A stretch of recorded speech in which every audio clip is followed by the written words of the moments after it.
लगभग 45 दिन बाद भारत में जब ट्रेनें नई दिल्ली से देश के 15 अलग अलग स्टेशनों के लिए शुरू हो रही हैं, तो ये ट्रेनें लोगों के लिए एक बड़ी उम्मीद और एक बड़ा संदेश लेकर आई हैं।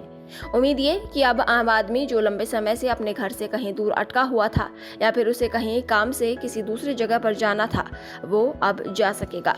भारतीय रेलवे के इस रेलगाड़ी चलाने के निर्णय में इस उम्मीद से भी एक बड़ा संदेश छिपा है। ये संदेश है कि अब हमें कोरोना से डरना नहीं बल्कि लड़ना है, उसका सामना करना है। ये कहने का कारण ये भी है कि भारत में जिस समय रेलगाड़ी को फिर से चलाने का निर्णय लिया गया है, वो वह समय है जब भारत में प्रतिदिन करीब 4000 के करीब कोरोना संक्रमण के मामले सामने आ रहे हैं। सिर्फ यही नहीं, रेलवे ने सिर्फ आम आदमी के लिए ट्रेनों को चलाने का निर्णय लिया है, बल्कि रेलवे ने यह भी निर्णय लिया है कि वो कोरोना वायरस संक्रमण के मरीजों के लिए भी खास स्टेशनों से ट्रेनें चलाएगा और इसके लिए रेलवे ने 20,000 बोगिया यानी डिब्बों को आरक्षित भी कर लिया है। उनके लिए करीब 200 स्टेशन भी चुन लिए गए हैं जहां से ये ट्रेनें जाएंगी। खुद रेल मंत्री पीयूष गोयल ने रविवार देर शाम को ट्वीट कर बताया कि कोरोना के विरुद्ध लड़ाई में रेलवे ने 215 स्टेशनों को कोविड केयर सेंटर के रूप में चुना है। ये स्टेशन कोरोना प्रभावित मरीजों के लिए उपयोग में किए जा सकेंगे। उन्होंने ये भी बताया कि 85 स्टेशनों पर स्वास्थ्य सुविधाएं रेलवे उपलब्ध कराएगी और 130 स्टेशनों को राज्य सरकार के आग्रह पर उपलब्ध कराया जाएगा।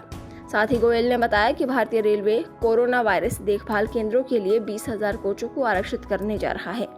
संकेत साफ है कि जब भारत कोरोना के डर से लॉकडाउन की ओर नहीं बढ़ने वाला, बल्कि भारत कोरोना का सामना करने वाला है और इसके लिए रेलवे भी कमर कस चुका है। यही नहीं, रेलवे ने एक मानव रहित रोबोट रेल मित्र भी बनाया है जो सफर के दौरान कोरोना मरीजों का ख्याल भी रखेगा। रेल मंत्री पीयूष गोयल ने खुद इसका वीडियो भी शेयर किया है। उन्होंने लिखा है कि देखिए किस तरह से ये मरीजों को सैनिटाइजर देने से लेकर पूरे कोच परिसर आदि को भी सैनिटाइज करता है। रेलवे ने पैसेंजर ट्रेनें चलाने का फैसला करने के लिए जो दिन चुना वो भी बेहद अहम है। रेलवे ने ये फैसला 10 मई को लिया, जब पीएम मोदी खुद 11 मई को राज्यों के मुख्यमंत्रियों से वीडियो कॉन्फ्रेंसिंग पर चर्चा करने वाले हैं, जिसमें लॉकडाउन 3 के बाद की रणनीति पर विचार किया जाना है। लेकिन रेलवे ने इससे पहले ही ट्रेनें चलाने की घोषणा कर ये संकेत दिया है कि वो अब लॉकडाउन से बाहर आने के लिए कमर कस चुका है और तमाम कदम उठाकर ये भी बता दिया है कि रेलवे अब कोरोना वायरस का सामना करने के लिए भी पूरी तरह तैयार है।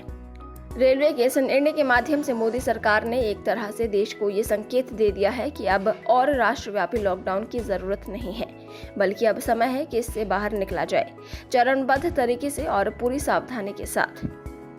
इस लिहाज से 11 मई को होने जा रही पीएम और सीएम की मीटिंग से भी इसी दिशा में निर्णय आने की उम्मीद की जानी चाहिए। चलते चलते आपको बता दें कि भारतीय रेलवे द्वारा रविवार को दिए गए निर्णय के अनुसार 11 मई से रेलवे यात्री ट्रेनों के लिए फिर से बुकिंग शुरू करने जा रही है। ये बुकिंग 11 मई को शाम 4 बजे से शुरू होगी और ये बुकिंग केवल IRCTC की वेबसाइट पर उपलब्ध होगी। रेलवे स्टेशनों पर टिकट बुकिंग काउंटर बंद रहेंगे और कोई काउंटर टिकट जारी नहीं किया जाएगा। साफ है कि फिलहाल सिर्फ आरक्षित कोचों के लिए ही बुकिंग शुरू होगी। रेलवे मंत्रालय के कार्यकारी निदेशक और मीडिया प्रभारी राजेश दत्त वाजपेयी ने एक बयान में ये भी कहा है कि राष्ट्रीय ट्रांसपोर्टर मंगलवार से 15 ट्रेनों के साथ विशेष AC यात्री ट्रेनों के संचालन को धीरे धीरे फिर से शुरू करने की योजना बना रहा है। इसमें आपके साथ डाउन ट्रेनें भी शामिल हैं, पर इनमें सीमित स्टॉपेज भी उपलब्ध होंगे। दरअसल रेलवे की योजना 12 मई से चरणबद्ध तरीके से यात्री ट्रेन सेवाएं शुरू करने की है और शुरुआत में चुनिंदा मार्गों पर 15 जोड़ी ट्रेनें यानी अप एंड डाउन मिलाकर 30 ट्रेनें चलाई जाएंगी। ये स्पेशल ट्रेनें नई दिल्ली रेलवे स्टेशन से चलेंगी और डिब्रूगढ़, अगरतला, हावड़ा, पटना, बिलासपुर, रांची, भुवनेश्वर, सिकंदराबाद, बेंगलुरु, चेन्नई, तिरुवनंतपुरम, मडगांव, मुंबई सेंट्रल, अहमदाबाद और जम्मू तवी को जाएंगी। कोविड-19 को लेकर लॉकडाउन के चलते 25 मार्च से ही सभी यात्री ट्रेन सेवाएं बंद हैं।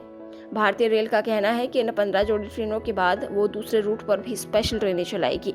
फिलहाल ये सभी ट्रेनें एयर कंडीशनड होंगी और इनमें प्रवेश करने से पहले सभी के लिए मास्क पहनना, थर्मल टेस्टिंग अनिवार्य होगी। बीमार होने पर संबंधित व्यक्ति को ट्रेन पर बोर्ड नहीं होने दिया जाएगा। ब्यूरो रिपोर्ट, पत्रिका टीवी।